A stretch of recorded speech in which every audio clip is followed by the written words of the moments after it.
Hello good evening guys. Welcome back to on our YouTube channel exam solution 1.0। नमस्कार दोस्तों, मैं विजेंद्र स्वामी एक बार फिर आप सभी का इस यूट्यूब परिवार में हार्दिक स्वागत अभिनंदन करता हूं। दोस्तों, आज की वीडियो DSSP TGT के कैंडिडेट के लिए बहुत ही अधिक महत्वपूर्ण होने वाली है। अतः जिन भी कैंडिडेट ने TGT का एग्ज़ाम क्वालिफाई किया है उन सभी कैंडिडेट को इस वीडियो को अंत तक ज़रूर देखना है और अपने सभी साथियों के साथ इस वीडियो को शेयर ज़रूर करना है। दोस्तों, DSSP से संबंधित अपडेट्स अपने चैनल पर टाइम टू टाइम प्रोवाइड करवाई जा रही हैं। अतः सभी कैंडिडेट से अपील है कि इस चैनल को सब्सक्राइब जरूर करें। दोस्तों, आज की वीडियो में DSSP एंड DOE से संबंधित इंपॉर्टेंट अपडेट्स के बारे में बातचीत की जाएगी। दोस्तों, यहाँ पर DSSP एंड DOE पर केस फाइल किए जा चुके हैं, जिसमें दोस्तों कैंडिडेट स्क्रूटनी पॉलिसी और रिजेक्शन पॉलिसी से परेशान होकर कैंडिडेट ने कैट में केस फाइल कर दिया है। दोस्तों, 14/7 के ऑफिशियल नोटिफिकेशन के बाद कैंडिडेट के डॉक्यूमेंट की स्क्रूटनी नहीं की गई और दोस्तों इन कैंडिडेट के रिजेक्शन नोटिस भी जारी नहीं किए गए, जिससे दोस्तों ये कैंडिडेट परेशान थे और इन कैंडिडेट को वेटिंग लिस्ट में रहना पड़ा। इसलिए वेटिंग लिस्ट वाले कैंडिडेट के द्वारा DSSP एंड DOE पर केस फाइल किया जा चुका है, जिसमें दोस्तों ये कैंडिडेट इनका कहना है कि 14/7 से पहले जब कैंडिडेट के स्क्रूटनी DSSP द्वारा की जा रही थी और दोस्तों इन कैंडिडेट के रिजेक्शन नोटिस भी जारी किए जा रहे थे, जिसमें दोस्तों पहले ई डोजियर फाइल अप कराए जाने के बाद इन कैंडिडेट के फर्स्ट रिकॉल नोटिस जारी किया जाता था, जिसमें दोस्तों 10 डेज़ का टाइमलाइन दिया जाता था। अगर दोस्तों इन 10 डेज़ में भी कैंडिडेट अपने डॉक्यूमेंट डेफिशिएंसी सबमिट नहीं करा पाता था, तब दोस्तों इन कैंडिडेट का सेकेंड रिकॉल नोटिस जारी किया जाता था और सेकेंड रिकॉल नोटिस में इन कैंडिडेट को 5 डेज़ का टाइम दिया जाता था। और दोस्तों अगर ये कैंडिडेट 5 डेज़ में भी अपने डॉक्यूमेंट डेफिशिएंसी सबमिट नहीं करा पाते थे, तब दोस्तों मेन लिस्ट के साथ ही इन कैंडिडेट के रिजेक्शन नोटिस भी जारी कर दिए जाते थे। दोस्तों रिजेक्शन नोटिस में कैंडिडेट्स जिनके डॉक्यूमेंट में डेफिशिएंसी रहती थी उन्हें आउट कर दिया जाता था, जिससे दोस्तों एक प्योर मेरिट लिस्ट जारी होती थी। लेकिन दोस्तों DSSP के 14/7 के ऑफिशियल रिजोल्यूशन के कारण इन कैंडिडेट के डॉक्यूमेंट की स्क्रूटनी नहीं की गई और दोस्तों इन कैंडिडेट के रिजेक्शन नोटिस जारी नहीं किए गए। हालांकि दोस्तों रिजेक्शन नोटिस उन्हीं कैंडिडेट्स के जारी किए गए हैं जिन कैंडिडेट ने अपने डॉक्यूमेंट ही सबमिट नहीं किए थे। जब दोस्तों कैंडिडेट ने ई डोजियर के टाइम अपने ऑनलाइन रूप से डॉक्यूमेंट की PDF को स्कैन नहीं किया था, तब दोस्तों वे कैंडिडेट तो निश्चित रूप से पहले ही बाहर होने थे। लेकिन दोस्तों वे कैंडिडेट भी बाहर होते जिनके डॉक्यूमेंट में डेफिशिएंसी थी, तब दोस्तों एक प्योर मेरिट लिस्ट जारी हो पाती। और दोस्तों DSSP अगर पहले ही कैंडिडेट के डॉक्यूमेंट की स्क्रूटनी कर पाती, तब दोस्तों एक प्योर मेरिट लिस्ट जारी होती, जिसमें दोस्तों जो कैंडिडेट मेन लिस्ट के हकदार थे उन्हें मेन लिस्ट में शामिल किया जाता। अब दोस्तों 14/7 के ऑफिशियल रिजोल्यूशन के कारण जिन कैंडिडेट के डॉक्यूमेंट में डेफिशिएंसी थी उन्हें भी दोस्तों मेन लिस्ट में शामिल करते हुए DSSP द्वारा रिजल्ट तैयार कर दिया गया, जिससे दोस्तों जो टॉप वेटिंग वाले 20 से 30 कैंडिडेट थे वे दोस्तों मेन लिस्ट के हकदार थे। क्योंकि दोस्तों जब इन कैंडिडेट के डॉक्यूमेंट की स्क्रूटनी होती, तब दोस्तों जिन भी कैंडिडेट के डॉक्यूमेंट में डेफिशिएंसी रहती उन्हें निश्चित रूप से बाहर कर दिया जाता। इस कारण से दोस्तों लगभग अगर किसी पोस्ट कोड में 25 से 30 कैंडिडेट भी बाहर होते, तब दोस्तों वेटिंग वाले जो टॉप 25 से 30 कैंडिडेट थे वो मेन लिस्ट में सेलेक्ट होते। और दोस्तों इनके अलावा जो कैंडिडेट वेटिंग लिस्ट में नहीं आ पाए, वे कैंडिडेट भी अधिक संख्या में वेटिंग लिस्ट में शामिल हो पाते। लेकिन दोस्तों उन कैंडिडेट का वेटिंग लिस्ट में भी रोल नंबर नहीं है।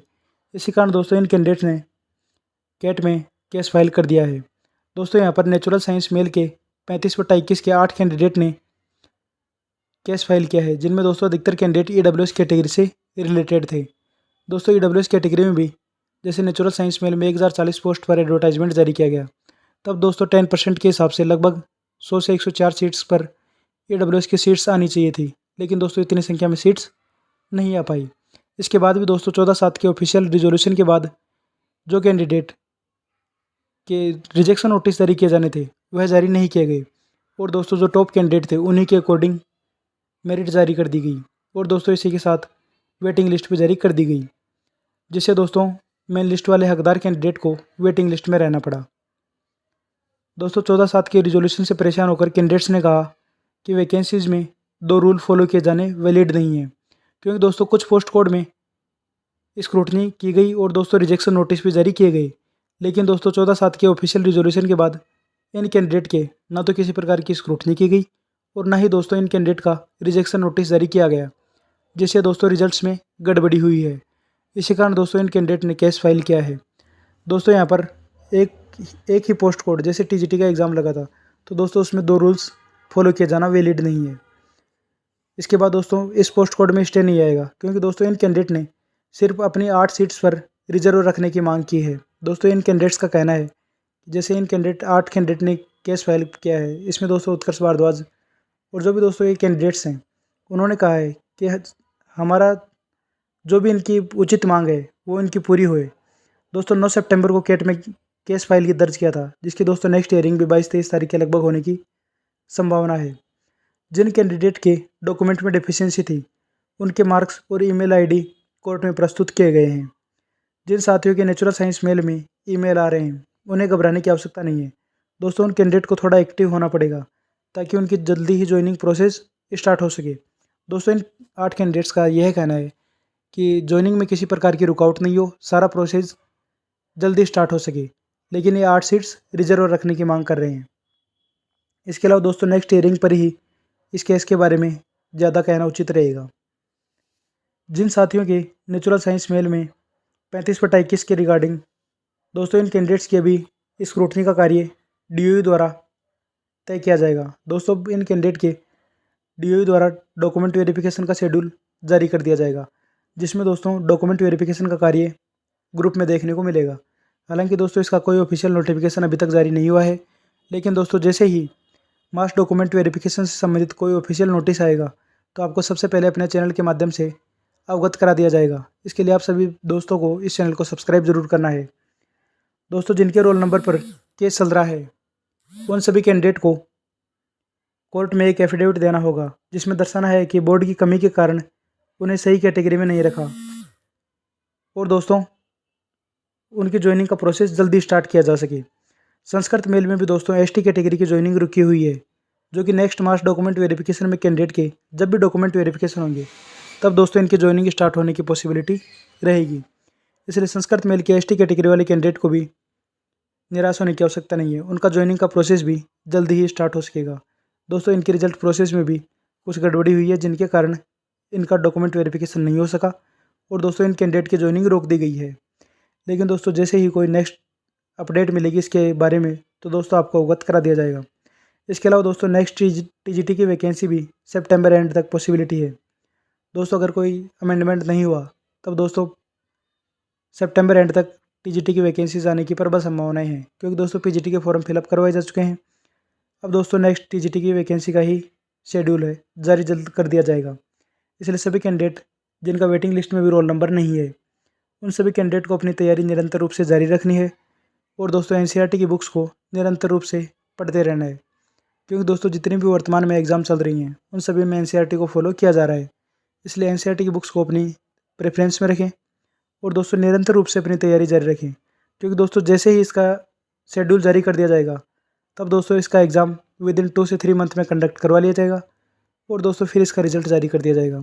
इसलिए सभी कैंडिडेट को अपनी तैयारी अभी से स्टार्ट कर देनी है, जिससे इनकी सफलता सुनिश्चित हो सके। वेटिंग लिस्ट क्लियर होने में भी दोस्तों कम से कम 6 से 7 मंथ का टाइम लगना तय है, क्योंकि दोस्तों जब इन कैंडिडेट का DSSB का सारे प्रोसेस चेंज किए जाने के कारण अब डायरेक्ट इन कैंडिडेट को ज्वाइनिंग दी जा रही है। दोस्तों DSSB द्वारा न तो इन कैंडिडेट की स्क्रूटनी की गई, न ही इन कैंडिडेट के रिजेक्शन नोटिस जारी किए गए। इसके बाद इन कैंडिडेट का DOE में स्क्रूटनी की गई। हालांकि DOE द्वारा इन कैंडिडेट को जिनके डॉक्यूमेंट में डेफिशिएंसी थी, उन्हें दोस्तों 15 डेज़ का टाइमलाइन दिया गया। इसके बाद जिन कैंडिडेट के किसी प्रकार की डॉक्यूमेंट में डेफिशिएंसी नहीं थी, उनका ज्वाइनिंग का प्रोसेस स्टार्ट किया जा चुका है, और दोस्तों उन कैंडिडेट को स्कूल अलॉट भी किए जा चुके हैं। स्कूल अलॉट होने के बाद अब इन कैंडिडेट के मेडिकल का प्रोसेस विदिन 2 मंथ में कंप्लीट किया जाना आवश्यक है। अगर दोस्तों इन 2 मंथ्स में भी कैंडिडेट के मेडिकल में किसी प्रकार का अनफिट पाया जाता है, तब दोस्तों उन कैंडिडेट को 1 मंथ का एक्सटेंशन दिया जाएगा, और दोस्तों नेक्स्ट 1 मंथ में भी अगर कैंडिडेट के किसी प्रकार के मेडिकल में अनफिट रहता है, तब दोस्तों उस कैंडिडेट का कैंडिडेचर रिजेक्ट किया जा सकता है। अब दोस्तों आप ये मान के चलिए कि 12 अगस्त को त्यागराज स्पोर्ट्स कॉम्प्लेक्स में जिन कैंडिडेट का डॉक्यूमेंट वेरिफिकेशन हो चुका है, और दोस्तों जिनकी किसी प्रकार के डॉक्यूमेंट में डेफिशिएंसी नहीं पाई गई, उन सभी कैंडिडेट के ज्वाइनिंग का प्रोसेस स्टार्ट कर दिया गया है। उन कैंडिडेट को स्कूल अलॉट कर दिए गए हैं, और दोस्तों उन कैंडिडेट को ज्वाइनिंग दी जा रही है।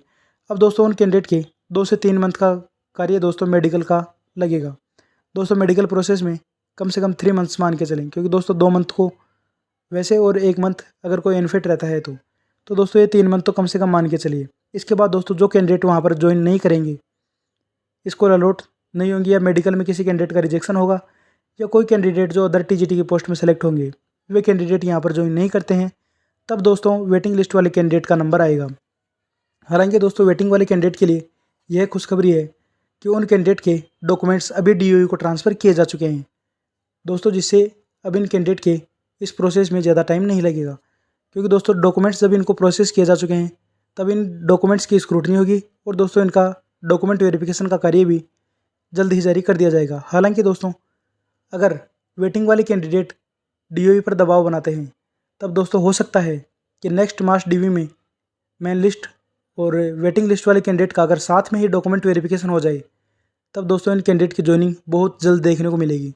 लेकिन दोस्तों पहले मेन लिस्ट वाले कैंडिडेट की ज्वाइनिंग होगी, उसी के बाद दोस्तों वेटिंग लिस्ट वाले कैंडिडेट का नंबर आ सकेगा। इसलिए दोस्तों जो भी वेटिंग में कैंडिडेट हैं उन सभी कैंडिडेट को भी अलर्ट रहना है कि वे कैंडिडेट भी डीओई कार्यालय जाएं और दोस्तों अधिकारियों के समक्ष अपनी बातचीत रखें। क्योंकि दोस्तों इन कैंडिडेट्स का जो मेन लिस्ट के हकदार थे उन्हें वेटिंग लिस्ट में रहना पड़ा।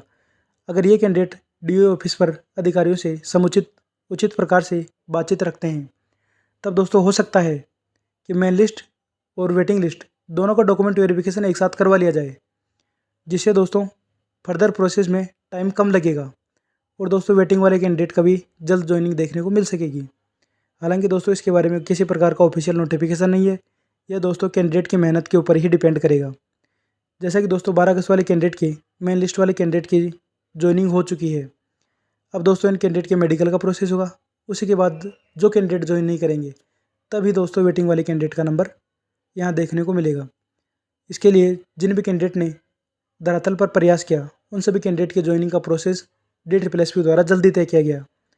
इसलिए जो भी कैंडिडेट जहाँ DSSP या डीओई ऑफिस में जाकर अपनी बातचीत रखते हैं उसी पोस्ट कोड का कार्य यहाँ पर जल्दी देखने को मिला है।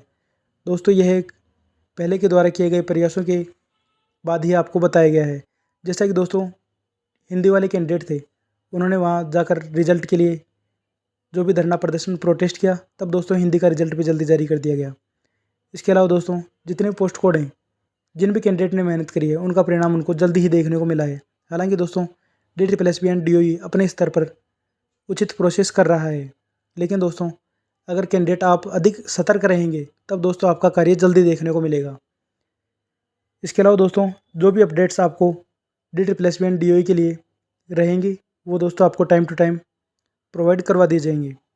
दोस्तों वेटिंग लिस्ट क्लियर होने में कम से कम 6 से 7 मंथ का टाइम आप मान कर चलिए। इसके बाद ही दोस्तों वेटिंग लिस्ट वाले कैंडिडेट का नंबर आएगा। वेटिंग लिस्ट के लिए दोस्तों कैंडिडेट्स जो टॉप वेटिंग में हैं उन सभी का सिलेक्शन होने की संभावनाएं रहेंगी, क्योंकि दोस्तों कैंडिडेट के रिजेक्शन पॉलिसी जारी नहीं किए जाने के कारण कैंडिडेट निश्चित रूप से यहाँ पर सीट्स वैकेंट रहेंगी और दोस्तों कुछ अदर पोस्ट कोड में सेलेक्ट होने के कारण भी सीट्स का वैकेंट रहना तय है।